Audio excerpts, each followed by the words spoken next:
Does your eye hurt? Does your vision get blurry after a long workday? Odds are you could be suffering from dry eyes. Today, let's take a deep dive and talk about dry eyes and how we can get you feeling better.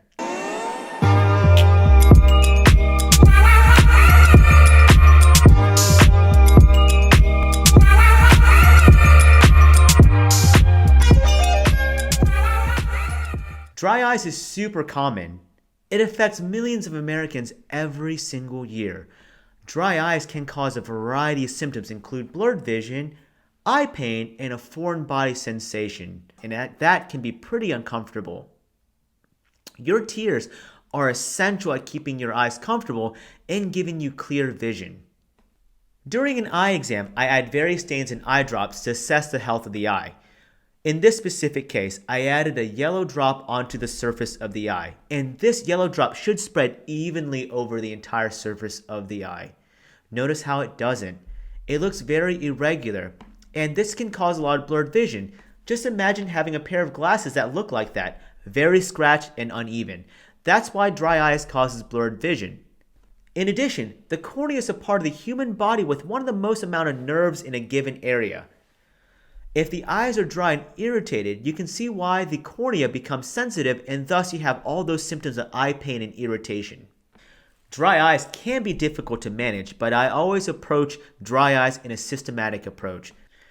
First, I start with preservative-free artificial tears. I specifically recommend preservative-free artificial tears in that preservatives are chemicals that help keep bacteria from growing in the medications, but they are also chemicals and can be irritating in some of my patients. Next, I recommend using a warm compress. Your eyelids have several oil glands that are essential at making these oils that go into your tears. The oil prevents your tears from evaporating fast, so when you don't have enough, your tears dry up even faster. I typically recommend using a warm compress and using it for 10 minutes in the morning and 10 minutes in the evening. Next, I also recommend using Lubricant Eye Gel. These eye gels are essential in that they keep the eyes moist overnight.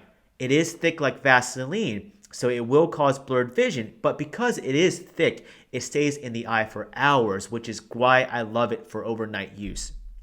In addition, I do recommend using punctal plugs. These are drain stops I can put into the corners of your eyes, and it prevents your tears from escaping, thus giving you more tears. Lastly, in some patients with really bad dry eyes, there is an inflammatory process, so I do use prescription medications. These are very different from artificial tears in that these medications address the inflammation from dry eyes. Regardless of what you do, there are some key points. This took years for your dry eyes to develop, so it does take some time before you get all the relief that you're looking for. Second, once your eyes are treated, it is important to keep up with therapy. I like to think about dry eyes like dry hands. If you lotion every day and your hands become moist, once you stop, your hands can become dry again, so it's important to not stop therapy early. Remember, hang in there. Dry eyes is challenging to take care of, but together, we can make a difference. Don't forget, as always, your eyes tell. Thanks for watching. We'll see you next time.